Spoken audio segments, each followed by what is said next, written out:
नमस्कार। आइए सुनते हैं सुभद्रा कुमारी चौहान की लिखी कहानी होली। कल होली है, होगी? क्या तुम न मनाओगी? नहीं, नहीं, न। क्यों? क्या बताऊं क्यों? आखिर कुछ सुनो भी तो। सुनकर क्या करोगे? जो करते बनेगा, तुमसे कुछ भी न बनेगा। तो भी क्या कहूँ? क्या तुम नहीं जानते? होली या कोई भी त्योहार वही मनाता है जो सुखी है।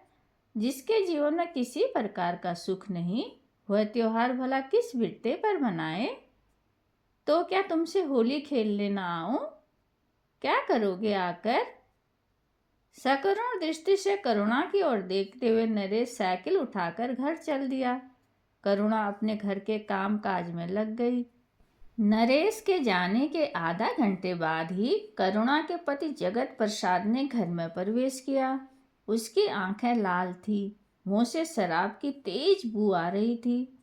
जलती हुई सिगरेट को एक और फेंकते हुए वे कुर्सी खींचकर बैठ गए। भयभीत हिरणी की तरह पति की ओर देखते हुए करुणा ने पूछा, 2 दिन तक घर नहीं आए, क्या कुछ तबीयत खराब थी? यदि न आया करो तो खबर तो भिजवा दिया करो, मैं प्रतीक्षा में ही बैठी रहती हूँ। उन्होंने करुणा की बातों पर कुछ भी ध्यान न दिया। जेब से रुपये निकालकर मेज पर ढेर लगाते हुए बोले, पंडितानी जी की तरह रोज की सीख दिया करती हो कि जुआ न खेलो, शराब न पियो, यह न करो, वह न करो। यदि मैं जुआ न खेलता तो आज मुझे इतने रुपये इकट्ठे कहाँ से मिल जाते?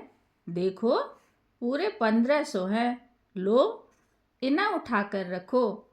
पर मुझसे बिना पूछे इसमें से एक पाई भी खर्च न करना, समझी?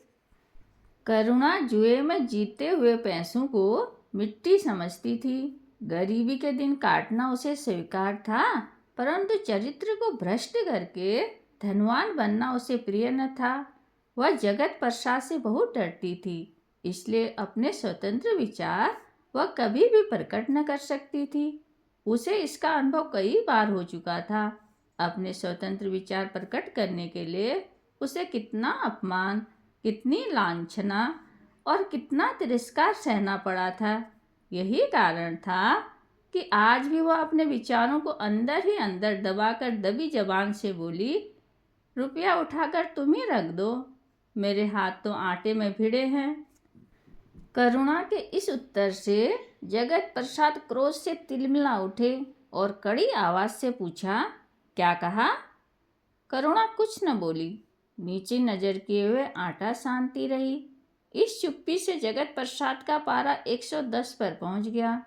क्रोध के आवेश में रुपये उठाकर उन्होंने फिर जेब में रख लिए। यह तो मैं जानता ही था कि तुम यही कहोगी।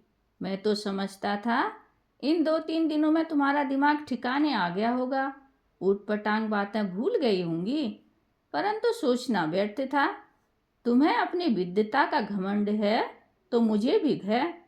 लो, जाता हूँ, अब रहना सुख से। कहते कहते जगत प्रसाद कमरे से बाहर निकलने लगे। पीछे से दौड़कर करुणा ने उसके कोट का सिरा पकड़ लिया और विनीत स्वर में बोली, रोटी तो खा लो, मैं रुपये रखे लेती हूँ, क्यों नाराज होते हो? एक जोर के झटके के साथ कोट को छुड़ाकर जगत प्रसाद चल दिए। झटका लगने के कारण करुणा पत्थर पर गिर पड़ी और सिर फट गया। खून की धारा बह चली, साड़ी और जैकेट लाल हो गई। संध्या का समय था।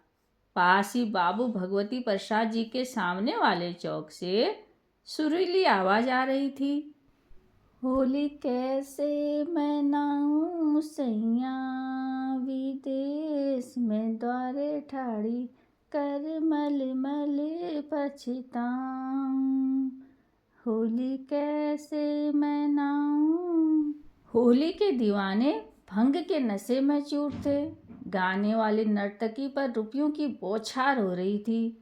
जगत प्रसाद को अपनी दुखिया पत्नी का ख्याल भी न था। रुपया बरसाने वालों में उन्हीं का सबसे पहला नंबर था।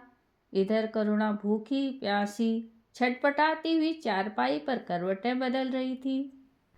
भाभी, दरवाजा खोलो, किसी ने बाहर से आवाज दी। करुणा ने कष्ट के साथ उठकर दरवाजा खोल दिया। देखा तो सामने रंग की पिचकारी लिए हुए नरेश खड़ा था। हाथ से पिचकारी छूटकर गिर पड़ी।